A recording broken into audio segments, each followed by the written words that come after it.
Hey guys, meron pong bagong smartphone si Realme sa mga budget entry po ng mga smartphone. Ito po guys ang Realme Note 70. Actually guys, medyo naguguluhan po ako sa may smartphone na to. Dahil nga po nung nakaraan lang is naglabas din po si Realme ng Realme C71 na almost medyo same po ng specs itong bagong entry level po nila na Realme Note 70. Ang nakakapagtaka lang dito guys is para bang hindi ko alam guys kung nabigla ba si Realme sa may smartphone na yon dahil medyo kamukha nga po sila ng specs. At medyo magkamukha din po sila ng presyo guys na nasa around 4,000 or kulang 4,000 guys pagka naka-sale. Ito po guys, explain ko po muna sa inyo at ipakita ko muna yung mga package na kasama niya. Itong package po niya guys, meron po siyang case na kasama. Yan. Para siyang case ng iPhone. Din yung mga paperworks niya at yung ating charger po. Yan. 15 watts yata itong charger niya guys. Double check lang natin. Yes guys, 15 watts po itong charger niya. Then, syempre yung Type-C na cable. Yan po yung pinaka-package niya guys. Same po ng Realme C71. Ito po guys yung ating mismong smartphone. Dinownloadan ko na nga po siya ng mga pang-testing natin. Ito pong kanyang design guys. Pag-usapan lang po muna natin saglit. Dahil parang medyo hindi po ako nagagandahan sa kanya.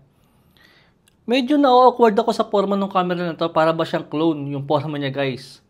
Medyo hawig nga po siya ng forma ng iPhone. Pero hindi ko alam guys, parang na-off ako sa may design niya, yung forma po ng camera niya. Parang hindi ako ganun nagagandahan sa kanya. Ito pong color na kinuha ko guys, is ito po yung beach gold. Ito pong ating display, ito pa po yung something word sa kanyang display. Kung naaalala niyo po guys, si Realme C71. Almost identical nga po sila ng specs at ng kanilang presyo. Pero itong display natin, is bigla po yata bumalik si Realme sa may teardrop notch. Yan siya guys, so naka teardrop notch po itong Realme Note 70. Hindi ko lang alam guys kung bakit ba bigla pa bumalik si Realme dyan. Dahil yung display po guys ng C71 is naka-punch hole po yun. Pero almost identical po sila ng presyo ngayon. Kung sa may online nga po tayo bibili. Even sa kanilang processor guys is same lang po sila. Ito po yung kanyang Antutu score. Yan.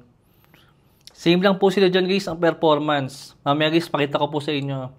T7250 yung ating processor dyan. Unisoc po yan guys. Pero ang isang nagustuhan ko nga po sa may smartphone na to, ito po siya guys, so hindi po siya naka eMMC 5.1. Hindi po siya naka-mabagal na storage type.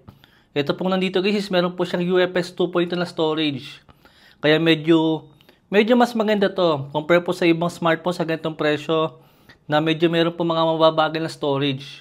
Compare po kila Spark Go 2 saka po kay Smart 10. Na hindi po mga naka-UFS yung storage natin doon. Ang main selling point nga po guys ng smartphone na to is meron po siyang 63 mAh na battery. Masyadong malaki po yan guys para sa isang entry level. Yan po guys ang number 1 selling point po ng smartphone na yan, yung kanyang malaking battery. Ang kaso lang guys, medyo good luck po tayo dahil medyo mabagal po yung kanyang charger at napakalaki po ng kanyang battery.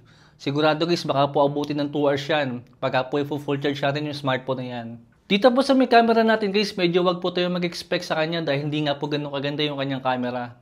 Yan pa yung isang na-downgrade sa kanya guys. Dahil itong camera po guys, meron po siyang 13 megapixel lang at isang design lang. Hindi po siya camera guys, para lang siyang flicker or ano man. Basta naka-single camera lang po siya na meron 13 megapixel. Habang yung Realme C71, oh yes guys, yung Realme C71 is meron po siyang 50 megapixel na main camera. Yun pa guys yung isang naging downgrade po sa may smartphone na to. Kaya nakakapagtaka po na bigla po naglabas si Realme ng Realme Note 70. Sabi almost identical nga po na presyo ng Realme C71 na mayroong mas magandang display at mas magandang camera. Pero kung sa may battery po, is same lang po sila na mayroong 63 mAh na battery. Ito po yung sample natin sa may Mobile Legends. Medyo okay lang naman guys yung ganitong klase ng performance. Hindi po tayo mabibitin dito guys. Kung casual use lang naman yung gagawin natin. Pero syempre nga, kung sakali nga po medyo babaran, medyo hindi, baka po mabitin kayo sa kanya at medyo makakaramdam po tayo ng lag dito guys. Pero kung sakali nga po na pang casual use lang, at kung yung battery nga po ang mahalaga sa inyo, yung 63 mAh na battery, I think okay lang naman yan. Dahil sa ngayon po, ngayon 2025, si Realme po ngayon na mayroong pinakamalaking battery sa mga entry level po ngayon. Compare po kila Infinix, kila Tecno, or kila Samsung na nasa range lang po ng 5,000 mAh na battery.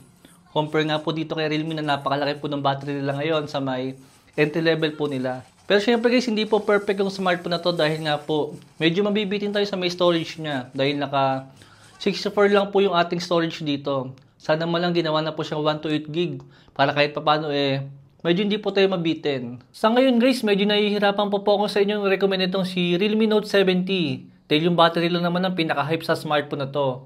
Pero sa kanyang ibang specs medyo generic na po siya at halos same na po siya ng karamihan sa mga entry level po ngayon. Ang pinakayo ko lang po talaga sa smartphone na to is yung mababang storage niya para sa may around 4,000 po na presyo ngayon or kulang 4,000 pesos pagka nga po nakasale siya. Siguro guys, ang pinakamagandang gawin po sa may smartphone na to, hintayin na lang po tayo ng ilang buwan. Sigurado magbababa po yung kanyang presyo. Tulad po nung Realme Note 60X po ngayon, nagsisale po siya ngayon guys ng kulang 3,000 lang. Sobra yun guys. Pero syempre yung storage nga po niya, 64 gig lang din po. Compare nga po dito guys na 64 gig lang din po siya. Magkasing lakas din po sila at same display lang. Kumbaga yung pinaka-battery lang po yung na-upgrade sa kanya. Pero nagmahal na po yung kanyang presyo. Dahil kung malaking battery lang din naman guys, ang gusto natin sa may kulang 4,000 or around 4,000 po na budget. Magandang option po ngayon. Si Nubia B70 Max. Yun guys, malaki po yung battery niya. 6,000 mAh siya battery din. Pero naka 128 po yung ating storage ton. Compare nga po dito guys na 64 gig lang. Tsaka mas maganda guys yung camera ng Nubia na yon. Compare din po dito sa my Realme Note 70. Sadyang hindi lang po talaga maganda yung camera niya guys. To be honest, hindi naman porket naka 13 megapixel to. Kaya po siya pangit. Dahil yung camera din po guys sila Tecno. Saka po nila Infinix. Parang mababang megapixel lang din yun guys. Parang 13 megapixel lang din po. Pero mas maganda po yun. Compare nga po dito. Naka 13 megapixel din.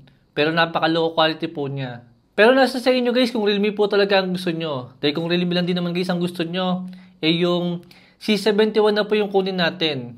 Same battery lang po sila nun.